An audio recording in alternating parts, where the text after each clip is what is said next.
জামাতে ইসলামের কোনো আমির, জামাতে ইসলামের কোনো শীর্ষ নেতা কখনো শহীদ মিনারে যায় নাই কিন্তু এবার প্রথমবারের মতো গিয়েছেন। তো এই যাওয়াটাকে আমরা কি বলবো? যখন আমাদের একজন লোক গেলেন, যাওয়ার পর আমরা কি বলবো আপনি এত বছর কেন এলেন না? এটা কি প্রশ্ন? নাকি এবার যে গেলেন এটাকে আমরা প্রশংসা করব যে আপনি এসেছেন, আমরা খুশি হয়েছি, এই আশাটা যেন অব্যাহত থাকে। দুটো ভার্সন কিন্তু। এত বছর তারা কেন আসেননি এটা যেমন একটা প্রশ্ন, এখন তারা এসেছেন এটা কি একটা প্রাপ্তি নয়? দুভাবেই বিবেচনা করা যায়। এবার জামাতে ইসলামের আমির ডক্টর শফিকুর রহমান উনি শহীদ মিনারে গিয়েছেন, পুষ্পস্তবক অর্পণ করেছেন। ওনার সঙ্গে ওনার দলে যারা সংসদ সদস্য ছিল তারা ছিলেন, ওনাদের জোটের যারা ছিলেন এনসিপির সংসদ সদস্য তারাও ছিলেন, সবাই মিলে ফুল দিয়েছেন। সেখানে প্রশ্ন করা হয়েছে যে আপনি এবার কেন আসলেন? ভালো, প্রশ্নটা হতেই পারে, এটা সাংবাদিকের একটা প্রশ্ন হতে পারে, কোনো সমস্যা নেই। জবাবে উনি যেটা বলেছেন সেটা হলো এরকম যে রাষ্ট্রীয় আচার হিসেবে এটা আমার দায়িত্ব, বিরোধী দলীয় নেতা হিসেবে সঙ্গীদের নিয়ে আমাকে আসতে হবে, তাই এসেছি। তো এই জবাবটা আমার কাছে মনে হয়েছে উনি দিয়েছেন, তো উনি যেভাবে হোক একটা জবাব দিয়েছেন। তারপরে প্রশ্ন করা হয়েছে জামাতকে এটাকে এখনো নাজায়েজ মনে করে কিনা, এবং তখন উনি একটু বিরক্ত হয়েছেন এবং বলেছেন আপনি এই প্রশ্ন কেন আজকে করছেন? এরকম একটা পবিত্র দিনে এমন প্রশ্ন না করাই ভালো। এটা বলে ওনার চেহারা যা দেখলাম আমি দৃশ্যতই উনি বিরক্তি প্রকাশ করে চলে গেছেন। দেখেন এই যে ঘটনাটা, এটা কিন্তু অনেকগুলো ব্যাখ্যা হতে পারে, বাট আমি যে ব্যাখ্যাটা নেব, আমি বরাবরই বলে এসেছি, এখনো বলি, আমি সবসময় চাই এই জাতি, আমাদের বাংলাদেশি যারা অধিবাসী আমরা আছি, আমরা যেন ঐক্যবদ্ধ থাকতে পারি। ঐক্যবদ্ধ না হলে এই জাতিকে আপনি অগ্রসর করতে পারবেন না। ঘরের মধ্যে ঘর বানাবেন না, ঘরের মধ্যে শত্রু বানাবেন না, ঘরের মধ্যে প্রতিদ্বন্দ্বী থাকবে, প্রতিপক্ষ থাকবে না, এটা মাথায় রাখতে হবে। তো এখানে যে জিনিসটা হচ্ছে, ওনাকে জব্দ করার একটা প্রবণতা দেখা যাচ্ছে। দরকার নেই তো। অনেকে বলছেন আমরা জামাতকে বিশ্বাস করি না, করবেন না, বিশ্বাস করতে বলে নাই তো কেউ, বলে নাই তো। আপনি আপনার নেতাকে বিশ্বাস করেন, কোনো সমস্যা নাই, কিন্তু ওনারা যে কাজটা এত বছর করেন নাই ওটা যদি এখন ওনারা করতে শুরু করেন, সমস্যাটা কোথায়? বরং এটাকে এনকারেজ করেন, তাহলে তো হয়ে যায়। যাই হোক, এটা আমার ব্যক্তিগত মত। এটাকে অনেকে দুঃখিত হতে পারেন, বিরক্ত হতে পারেন হন, কোনো সমস্যা নাই। বাট আমি যেভাবে মনে করি আমি সেই ব্যাখ্যাটা করলাম। আমি আজকে এই 21শে ফেব্রুয়ারি নিয়ে আমি কয়েকটা ঘটনার কথা উল্লেখ করব। যেমন ধরেন এইটা হলো একটা ঘটনা। দ্বিতীয় যে ঘটনাটার কথা আমি বলবো সেটা খুবই ভয়ঙ্কর ঘটনা। এটা হয়েছে ব্রাহ্মণবাড়িয়ায়। ব্রাহ্মণবাড়িয়া 2 যে সরাইল, আশুগঞ্জ ও বিজয়নগর আংশিক এলাকা নিয়ে এই যে সংসদীয় আসন আছে, এই সংসদীয় আসনের সংসদ সদস্য নির্বাচিত হয়েছেন ব্যারিস্টার রুমিন ফারহানা। উনি একসময় বিএনপির সঙ্গে ছিলেন, এবার তাকে বিএনপি নমিনেশন দেয়নি, উনি স্বতন্ত্রভাবে ইলেকশন করেছেন এবং বিশাল জয় পেয়েছেন। সেই রুমিন ফারহানা উনি গিয়েছিলেন সরাইল উপজেলার যে সদরে যে কেন্দ্রীয় শহীদ মিনার আছে সেখানে রাত 12:01 ফুল দিতে। নর্মালি এটাই হয় যে একটা এরকম একটা উপজেলায় ওই এলাকায় যিনি সংসদ সদস্য তিনি সবচেয়ে আগে ফুল দিবেন। ঢাকায় যেমন কেন্দ্রীয় শহীদ মিনারে যেমন রাষ্ট্রপতি এবং প্রধানমন্ত্রী ওনারা আগে সবার আগে ফুল দেন, ওখানেও কিন্তু সংসদ সদস্য সবচেয়ে আগে দেওয়ার কথা। উনি গিয়েছিলেন, উনি একটু আগিয়ে গিয়েছিলেন, কিন্তু যখন উনি ফুল দিতে যাবেন তখন ওনাকে দিতে দেওয়া হয়নি। ওখানে হট্টগোল পাকানো হয়েছে। কারা করেছেন? বিএনপির কতিপয় লোক, বিএনপির একজন নেতা, তার নেতৃত্বে বেশ কিছু লোক, তারা এখানে ওনাকে দিতে দেয়নি। কিছুটা শরীরে ধাক্কাধাক্কি করেছে, গায়ে হাত দিয়েছে বলে শুনেছি, আমি জানি না। কিন্তু এই যে এভাবে দিতে দেওয়া হলো না কেন? উনি এখানকার সংসদ সদস্য, আপনার পছন্দ হোক বা না হোক, উনি তো সংসদ সদস্য, তাই না? ওনার গায়ে আপনি হাত দিলেন কেন? অথবা ওনাকে আপনি দিতে দিলেন না কেন? অথবা ওনার তৈরি করে নিয়ে আসা পুষ্পস্তকে আপনি ছিঁড়ে ফেললেন কেন? বিএনপি ছেলেরাই করেছে। এটাকে বিএনপি কিভাবে ডিফেন্ড করবে? দেখুন একটা কথা বলি, রুমিন ফারহানাকে কিন্তু কেবল সংসদ সদস্য ভাবলেই চলবে না। রুমিন ফারহানার বাড়ি ওখানে ব্রাহ্মণবাড়িয়া। ওনার পিতা হলো এমন একজন ব্যক্তি যিনি নাকি ভাষা আন্দোলনের সঙ্গে সরাসরি জড়িত। যে 2-1 নাম আপনি উচ্চারণ করতে পারবেন, তার মধ্যে রুমিন ফারহানার পিতা একজন। রুমিন ফারহানার পিতা মিস্টার অলি আহাদ, উনি ভাষা আন্দোলনের সরাসরি সম্পৃক্ত ব্যক্তিদের একজন। মানে তখনও আমাদের পরবর্তী সময় যারা বড় বড় নেতা হয়েছেন এরা অনেকেই তখন কিন্তু এই আন্দোলনে সেরকম ভূমিকা রাখতে পারেননি, যেমনটি অলি আহাদ রেখেছিলেন। সেই অলি আহাদের কন্যা, একমাত্র সন্তান, তাকে আপনি অপমান করলেন। মানে আপনারা কি ভাই, আপনারা কি মানে বিএনপি না করলে কি কেউ মানে ভাষা আন্দোলনের ওখানে শ্রদ্ধা জানাতে পারবে না? বিএনপি না করলে কি অলি আহাদের যে আপনার যে মানে অবদান সেটা মিথ্যা হয়ে যাবে? বিএনপি না করলে কি এমপি সাহেব ওখানে গুরুত্ব পাবে না? আমি বিএনপির কেন্দ্রীয় নেতৃত্বকে বলবো, এই ঘটনার সঙ্গে যারা দায়ী তাদের বিরুদ্ধে আপনারা যদি দৃষ্টান্তমূলক শাস্তি দিতে না পারেন তাদের বিরুদ্ধে, তাহলে কিন্তু আপনার অন্যান্য উপজেলায়, অন্যান্য প্রান্তিক এলাকায় কিন্তু আপনাদের লোকজন এগুলো শুরু করবে এবং এটা অন্যায় হবে এবং এই অন্যায়ের সঙ্গে পুরো বিএনপির নাম জড়িয়ে যাবে। আমি অপেক্ষা করতে চাই বিএনপি তার ব্রাহ্মণবাড়িয়ার এই উচ্ছৃঙ্খল নেতাকর্মীদের বিরুদ্ধে কি ব্যবস্থা নেয়। আমি তৃতীয় আরেকটা ঘটনা বলি, একটা প্রত্যন্ত অঞ্চলের কাহিনী বলি। লালমনিরহাট, এখান থেকে কিছু লোক আজকে সকালেও আমাকে ফোন দিয়েছিলেন এবং তারা যেটা বলেছেন যে লালমনিরহাটে যে মানে আপনার মানে 21শে ফেব্রুয়ারি উদযাপনের যে কর্মসূচি ছিল সেটা অদ্ভুত কর্মসূচি ছিল। সকালে ওখানে ফুল দিতে যে ওখানে মানে প্রশাসনের যে গা ছাড়া ভাব এটা বিভিন্নভাবে প্রকাশিত হয়েছিল। ওখানে একটা মাইক ছিল কিন্তু মাইকের পেছনে কেউ ছিল না, মানে মাইক দিয়ে কোনো শব্দ বের হয়নি। ওখানে কোনো শহীদের মানে ভাষা আন্দোলনের যে গান, সে গান একবারের জন্য বাজেনি, অন্ততপক্ষে সকাল পর্যন্ত বাজেনি। 21শে ফেব্রুয়ারি উপলক্ষে ওখানে শিশু কিশোরদের মধ্যে এক ধরনের সাংস্কৃতিক প্রতিযোগিতা ছিল, সেখানে গজলের প্রতিযোগিতা ছিল।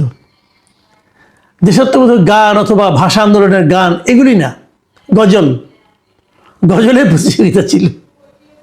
মানে প্রশাসন কিভাবে মানে মানে এক ধরনের জঙ্গি আচরণ করেছিল এবং কিভাবে মানে আমাদের যে সংস্কৃতি সেই সংস্কৃতিকে উপেক্ষা করেছে সেটা কিন্তু লালমনিরহাটের এই দৃশ্য দেখলে বোঝা যাবে। মানে বিজাতীয়করণের যে কি প্রবণতা সেখানে ছিল। বিজাতীয়করণের আরেকটা প্রবণতার কথা বলে আজকে আলোচনা শেষ করব। এই বিজাতীয়করণের প্রবণতাটা কোথেকে আসছে বলি আপনাকে। আমাদের বিখ্যাত মিস্টার শফিকুল আলম, বিখ্যাত মানুষ, অথবা কয়েকদিন আগে বিখ্যাত ছিলেন, এখন যে কোনো মানুষ যেভাবে বলেন না কেন, উনি ছিলেন ডক্টর ইউনূসের প্রেস সেক্রেটারি। উনি ওনার ভেরিফাইড ফেসবুক পেজে আজ একটা পোস্ট দিয়েছেন। সেই পোস্টটা আবার আমাদের এটা বাংলা ভাষা নিয়ে ওনার পোস্ট, বাংলা ভাষার এই পোস্ট উনি আবার ইংরেজিতে লিখেছেন। বাঙালির ছেলে ইংরেজি ভালো বলেন, বাংলা বলতে বাংলা লিখতে একটু লজ্জা পান বোধ হয়, যে কারণে 21শে ফেব্রুয়ারিতে উনি ইংরেজিতে একটা পোস্ট দিয়েছেন। সেই পোস্টটা কি, সেই পোস্টটা আবার বাংলা ভাষা নিয়ে। আচ্ছা, উনি লিখেছেন insaf is a beautiful Bangla word. মানে ইনসাফ একটা চমৎকার বাংলা শব্দ। ইনসাফ কোথায় পাইছে আল্লাহ জানে, ইনসাফ কি হয় বাংলা শব্দ হয় এটা উনি ছাড়া কেউ জানে না। সো ইজ ইনকিলাব, ইনকিলাবও নাকি বাংলা শব্দ। সো আর ফয়সালা, আজাদি, জিন্দাবাদ অ্যান্ড আওয়ামী অ্যান্ড লীগ। মানে এই যে ফয়সালা, আজাদি, জিন্দাবাদ, আওয়ামী এবং লীগ এই সবগুলি বাংলা শব্দ। সো ইজ সি লিংপং, মানে চ লিংপং, মানে চ দিয়া ডট মানে বুঝতে পারছেন, বাকিটুকু আপনারা মিলিয়ে নেন। এই চু লিংপং এটাও নাকি একটা চমৎকার বাংলা শব্দ। এর উদ্ভাবককে মিস্টার শফিকুল আলম। আমার কেন যেন মনে হয় এই ভদ্রলোকের মানে ক্ষমতা হারানোর পর এই ভদ্রলোকের মস্তিষ্কের দু একটা তার মনে হয় ছিঁড়ে গেছে, এটা আমার ধারণা। সরি, আমি একটু মানে হয়তো খারাপ শব্দ ব্যবহার করলাম, কিন্তু আমার হয় ওনার মধ্যে এক ধরনের অপ্রকৃতিস্থ ব্যাপার স্যাপার আমি দেখতে পাচ্ছি। মানে উনি এই যেন এলোমেলো হয়ে যাচ্ছেন। ভাই, আপনি যে শব্দগুলি বললেন, অনেক বিদেশি শব্দই আমাদের এখানে বাংলা ভাষায় কিন্তু আত্মীকরণ হয়েছে, বাংলা ভাষায় প্রচলিত হয়ে গেছে। কিন্তু যতই হোক না কেন, আমরা যতই প্রচলিত হোক না কেন, এগুলো শব্দগুলো বাংলা শব্দ নয়। আমাদের বাংলা ভাষায় অনেক বিদেশি শব্দ আছে, কথাটা খেয়াল করুন। বাংলা ভাষায় বিদেশি শব্দ আছে, কিন্তু তার মানে ওই বিদেশি শব্দগুলো বাংলা শব্দ পরিণত হয়নি। এই জিনিসটা বুঝতে হলে কিঞ্চিত লেখাপড়া করতে হবে। তো আমাদের শফিকুল সাহেব সেটুকু করবেন কিনা করেছেন কিনা, করার ধৈর্য আছে কিনা আমি জানি না, তবে আমরা একটু পড়াশোনা করেন ভাই। প্রত্যেকটা ভাষায়, পৃথিবীর প্রত্যেকটা ভাষায় বিদেশি শব্দের মিশ্রণ থাকে, বিদেশি শব্দ সেখানে যুক্ত হয়, সেটা ভাষায় যুক্ত হয়, কিন্তু তার মানে ওই শব্দটা ওই ভাষা হয়ে যায় না। আমাদের বাংলা ভাষায় অনেক বিদেশি শব্দ আছে, কিন্তু তার মানে সেগুলো বিদেশি শব্দ হিসেবে থাকে এবং আমরা ভাষায় ব্যবহার করি, কিন্তু সেগুলো বাংলা শব্দ হয়ে যায় না। তো আর তাছাড়া সর্বশেষ যেটা বললেন আপনি, যে চু ডট ডট লিংপং, ওটা কোনো শব্দই না, ওটা একটা গালি, ওটা একটা গালি, অশ্লীলতম গালি। যে অশ্লীলতম গালিকে আপনারা আপনাদের শাসন আমলে আপনারা অহরহ যাত্রার সম্পর্কে ব্যবহার করতেন,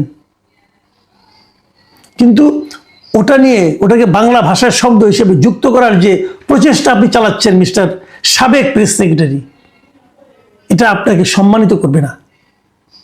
লোকে এখন আপনার নামের আগে অলরেডি একটা শব্দ ব্যবহার করে, একটা বিশেষণ ব্যবহার করে, এখন নতুন একটা বিশেষণ কিন্তু লোকে পেয়ে যাবে।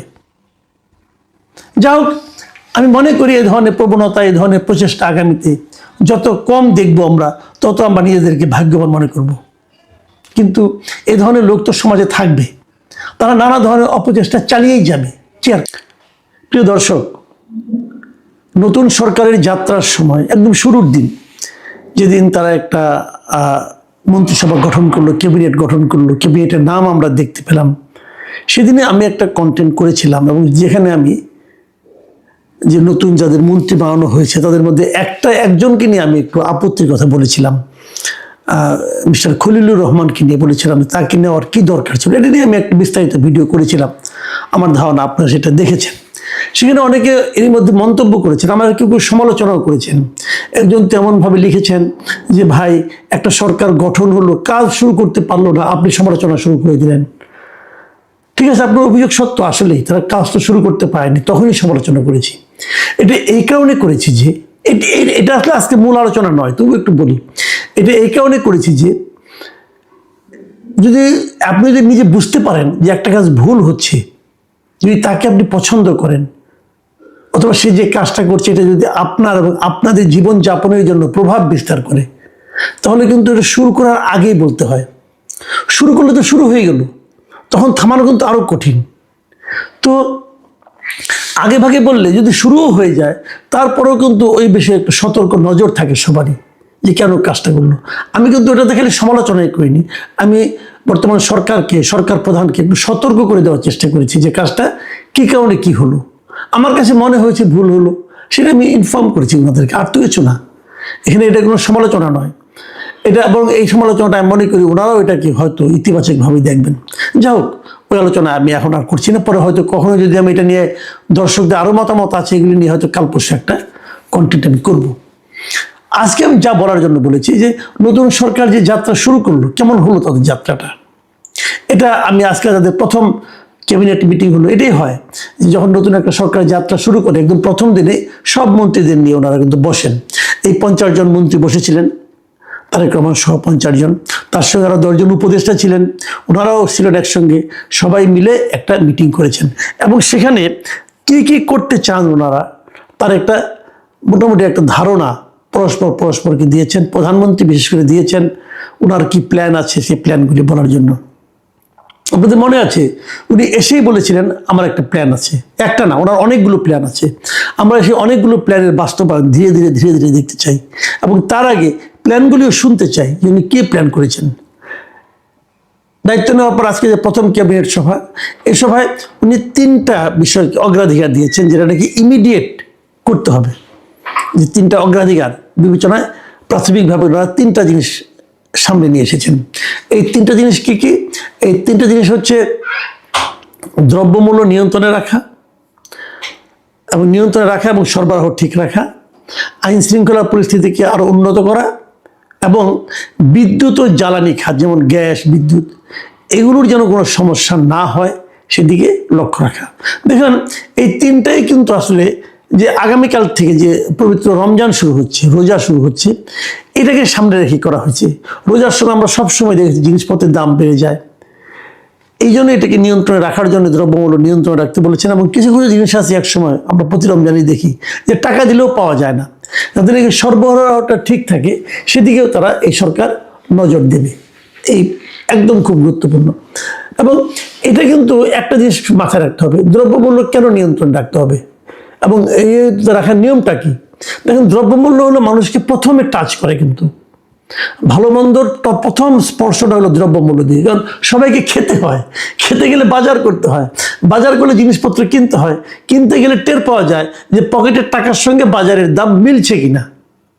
যদি আমার পকেটে যে টাকাটা আছে এই টাকাটা তো আমি এই দেশেই বসে ইনকাম করি, তাই না? তো আমার যে ইনকাম, আমার এই আয়ের সঙ্গে যদি আমার ব্যয়টা সঙ্গতিপূর্ণ না হয়, জিনিসপত্র কিনতে গিয়ে যদি আমি আয়ের সঙ্গে মিলাতে না পারি, তখনই কিন্তু মানুষের জীবন একটা দুর্বিষহ হয়ে ওঠে। তখন যা বলবেন, আপনি ভালো কথা বললেও তখন মেজাজ খারাপ হয়ে যায়। আমি জানি না আপনাদের কি হয়, আমার এরকম হয়। কিন্তু যখন পকেটে টাকা না থাকে না, তখন সব কিছু খারাপ লাগে। তো দ্রব্যমূল্য দিকে ওনারা প্রথমে নজর দিয়েছেন, আমি খুব খুশি হয়েছি। কিন্তু প্রশ্নটা হলো, দ্রব্যমূল্য মাঝে মাঝে অস্বাভাবিকভাবে বেড়ে যায়, কেন বাড়ে? বাড়ার কারণ হলো দুটো, একটা হলো চাঁদাবাজি, এক হলো সিন্ডিকেট। চাঁদাবাজি এবং সিন্ডিকেট, চাঁদাবাজির সঙ্গে আবার আইন শৃঙ্খলার একটা সম্পর্ক আছে। আইন শৃঙ্খলার দায়িত্বটা কার? সালাউদ্দিন সাহেবের, মানে স্বরাষ্ট্রমন্ত্রী। চাঁদাবাজি যদি বন্ধ করতে পারেন, দ্রব্যমূল্য অটোমেটিক কমবে। দেখুন, আমি এটা বারবার উদাহরণ দিয়ে বলেছি, যেমন ধরেন একদম উত্তরবঙ্গ থেকে একটা সবজি ঢাকায় আসবে, সেখানে হয়তো 40 টাকা কেজি, সেটাকে ঢাকায় আসতে আসতে অন্তত 10-12 জায়গায় চাঁদা দিতে হয়। এই চাঁদাটা কে নেয়? আগে নিত ছাত্রলীগ, যুবলীগ, স্বেচ্ছাসেবক লীগ, তাহলে এখন কে নেয়? এখন যদি কেউ নেয়, তাহলে তো এই সরকারের কি হবে? ছাত্রলীগ তো এখানে চাঁদা নিতে পারবে না, যুবলীগও পারবে না, স্বেচ্ছাসেবক লীগও পারবে না। তাহলে ছাত্র বলেন, যুব বলেন, অথবা স্বেচ্ছাসেবক বলেন, এরা সবাই তো এই সময়ের এই সরকারের লোক হবে, তাই না? তো যদি চাঁদাবাজি হয়, তাহলে বুঝতে হবে এরাই তুলছে চাঁদাটা। এবং চাঁদাবাজি হলে দায়টা কিন্তু আলটিমেটলি, যেহেতু সরকারের অঙ্গ সংগঠন অথবা ভ্রাতৃপ্রতিম সংগঠন তুলছে, তখন দায়টা কিন্তু আলটিমেটলি সরকারের উপর আসবে। সরকার কি চাঁদাবাজি বন্ধ করতে পারবে? পারবে কি পারবে না, এটা আপনি আমি সবাই বুঝতে পারবো। কিভাবে বুঝতে পারবো? ধরেন আওয়ামী লীগ আমলে চাঁদাবাজি হতো, আমরা শুনতাম, একটা নিউজও হয়েছিল আওয়ামী লীগ আমলে, আওয়ামী লীগ সরকার চলে যাওয়ার পর, যে এক কাউরান বাজার থেকে নাকি আওয়ামী লীগের যিনি স্বরাষ্ট্রমন্ত্রী ছিলেন, তিনি প্রতিদিন 1 কোটি টাকা নিতেন। মানে চাঁদা যা উঠতো এখান থেকেই তার 1 কোটি টাকা ওনাকে দিতে হতো। তাহলে যদি 1 কোটি টাকা ওনাকে দিতে হয়, তাহলে তুলতো কত কোটি টাকা? কারণ যারা তুলতো তাদের মধ্যে কয়েকটা স্তর আছে কিন্তু মাস্তানির, সেই যারা মাস্তানি করতো তারা তো নিশ্চয়ই ভাগ বাটোয়ারা নিত। তো সেই জিনিসটা তারা চলে যাওয়ার পর অন্তর্বর্তীকালীন সরকারের সময় চাঁদাবাজিটা কি কমেছিল? কমেনি। কারা নিয়েছে চাঁদা? কারণ বাজার যান, জিজ্ঞাসা করলে জানতে পারবেন যে বিএনপি নামধারী কেউ নিয়েছিল, তাদের সবাই তাকে চিনে। তো সেও তো আছে এখনো সে ওখানকে বিভিন্ন কমিটিতে আছে, বাজার কমিটিতে আসছে, মসজিদ কমিটিতে আছে কিন্তু উনি আছেন, কাউকে হিসাব দেন না। তো উনি কি থাকবেন আগামীতেও? ওখানে তো বিএনপি এমপি হয়নি, তাহলে এটার কি হবে? এই রোগের চিকিৎসা কি? এই রোগের চিকিৎসা যদি আপনি করতে পারেন, যদি ঠিকঠাক মতো অ্যান্টিবায়োটিক দিতে পারেন, তাহলে কিন্তু জিনিসপত্রের দাম নিয়ন্ত্রণে থাকবে, সবজির দাম নিয়ন্ত্রণে থাকবে। রোজার সময় লোকে বেগুনি খায়, বেগুনির দাম নিয়ন্ত্রণে থাকবে। লেবুর দাম তো এরই মধ্যে বেড়ে গেছে, 150 টাকা হয়ে গেছে শুনছি। এক হালি লেবুর দাম 150 টাকা, এটা তো অলরেডি বেড়ে গেছে। তো এইগুলি কিন্তু চিন্তা করতে হবে। তো আপনি যদি আইন শৃঙ্খলাকে নিয়ন্ত্রণে আনতে পারেন, আপনি যদি চাঁদাবাজিটা বন্ধ করতে পারেন, তাহলে দ্রব্যমূল্য নিয়ন্ত্রণে থাকবে। সিন্ডিকেট ভাঙুন, সিন্ডিকেট কি ভাঙতে পারবেন? আমাদের নতুন যিনি বাণিজ্য মন্ত্রী হয়েছেন খন্দকার আব্দুল মুক্তাদির, ওনার পারফরমেন্স সম্বন্ধে আমার কোনো ধারণা নাই। উনি কেমন লোক, কেমন ক্যাপাবেল লোক, সেটা হয়তো এই রমজানে মানুষ টের পাবে। উনি কি সিন্ডিকেট ভাঙতে পারবেন? সিন্ডিকেট ভাঙা কঠিন কিছু কাজ বলে আমি মনে করি না, যদি সরকার চায়। যদি না ভাঙা যায়, তাহলে বুঝবো সরকার দুর্বল, অথবা সরকার নিজেই এর সঙ্গে জড়িত। হিসাব ভাই সহজ। আপনি আমার কে হন, ধমাতো ভাই না খেলাতো ভাই, এটা কিন্তু ইম্পর্টেন্ট না। ইম্পর্টেন্ট হলো আপনি কাজটা করতে পারলেন কি পারলেন না। যদি আপনি পারেন, আপনাকে স্যালুট। যদি আপনাকে না পারেন, আপনার প্রতি আমাদের ক্ষোভ থাকবে। এটাই সহজ কথা। আপনি দায়িত্ব নিয়েছেন, আপনাকে পারতে হবে। মুক্তাদির সাহেবকে বলছি, ভাই আপনি কে? আমি চিনি না আপনাকে, আপনাকে চিনতে চাই। আপনি আপনার জাতটা চেনান আমাদেরকে, আমরা অপেক্ষা থাকবো আপনি কি করতে পারেন। আর জ্বালানি মন্ত্রীকে ইকবাল হাসান মাহমুদ, উনি পুরনো মানুষ, আগে থেকে উনি এই খাতের সঙ্গে জড়িত ছিলেন অনেক আগেও, তো ওনার অভিজ্ঞতা বেশি, উনি কী করবেন আমি জানি না। তবে এটা ঠিক, বিদ্যুৎ কিন্তু যাচ্ছে, বিদ্যুৎ কিন্তু নিয়মিত যায়, চলে যায়। কালকেও আমার বাসায় বিদ্যুৎ চলে গিয়েছিল, আমি একটা টকশোতে ছিলাম, অর্ধেক অবস্থায় বিদ্যুৎ চলে গিয়েছিল। মানে চলে যে গিয়েছিল, আমি যে বানিয়ে বলছি না, তার প্রমাণ হলো এটা যে কাল রাত আমি ডিবিসি টকশোতে ছিলাম, রাত 12টার সময় বিদ্যুৎ চলে গেছিল, 10-15 মিনিট ছিল না। তো যাই হোক, এটা কিন্তু দেখতে হবে ওয়েজার সময়, বিশেষ করে তারাবি নামাজের সময়, এই সময় বিদ্যুৎ চলে গেলে কিন্তু একটা ভয়ঙ্কর অবস্থা হয়। এখন কিন্তু ধীরে ধীরে গরমও চলে আসছে, কিভাবে কি হ্যান্ডেল করবেন আমি জানি না। তবে আমি মনে করি সরকার আজকে ক্যাবিনেট মিটিংয়ে যে সিদ্ধান্তগুলি নিয়েছেন, যেগুলি অগ্রাধিকার ভিত্তিতে যেগুলি ওনারা নির্ধারণ করেছেন, আমার পছন্দ হয়েছে। আমি হয়তো বলতাম যে আপনারা চাঁদাবাজি বন্ধ করেন, দুর্নীতি থামান, তো এইগুলো প্রাথমিকভাবে থামালে কিন্তু চাঁদাবাজি এমনি থেমে যাবে, দুর্নীতিও থেমে যাবে। যদি আইন শৃঙ্খলা পরিস্থিতি উন্নত করা যায়, চাঁদাবাজি কমবে। যদি বাজার সরবরাহ ঠিক রাখতে হয়, চাঁদাবাজি বন্ধ করতে হবে। কাজে আমি মনে করি সরকারের উদ্যোগটা ভালো, এবং আমরা দেখতে চাই এর বাস্তবায়ন কেমন হয়। আমি মনে করি, আমার এটাও মনে হয় যে আমি যতটুকু বুঝতে পেরেছি, তারেক রহমান সাহেব আসলে কিছু প্ল্যান নিয়ে এসেছেন, এবং সেই প্ল্যানগুলি উনি অনেকদিন দেশের বাইরে ছিলেন, দেশ নিয়ে ভেবেছেন।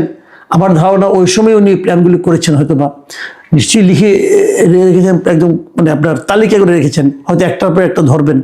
কিন্তু ওনার জন্য সবচেয়ে বড় সমস্যা হবে যে বাস্তবায়নটা। সেই বাস্তবায়নটা হয় কিনা আমরা পরীক্ষামূলকভাবে একটা সপ্তাহ, মানে এই একটা মাস দেখি, বুঝতে পারবো আমরা।